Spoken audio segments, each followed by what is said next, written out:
HRJD news की ताज़ा तरीन अपडेट से खबरन जो सिलसिलो जारी है। अपडेट करूँ पे कि टंडो जाम खांजी HRJD न्यूज़ के रिपोर्टर मुंसिफ अहमद तालपुर मुताबिक टंडो जाम में अलशहबाज कॉलोनी है गरीब नवाज कॉलोनी के रहवासियों पारा 15 रिहायशी क्वार्टर खाली कराने खिलाफ टंडो जाम प्रेस क्लब अॻियां एहतजाज।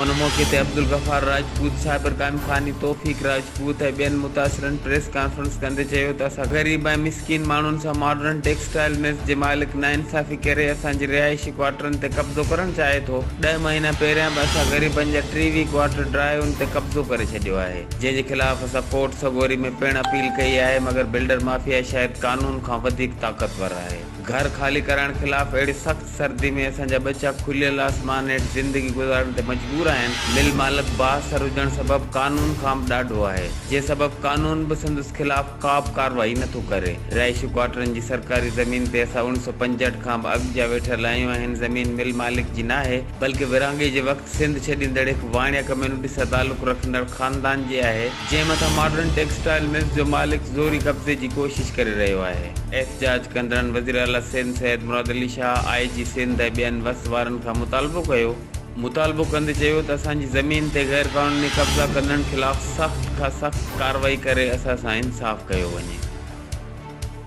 HRJD न्यूज़ ते हिन वक़्त ताईं बसि एतिरो ई। वधीक ख़बरनि ऐं अपडेट्स लाइ ॾिसंदा रहो HRJD न्यूज़।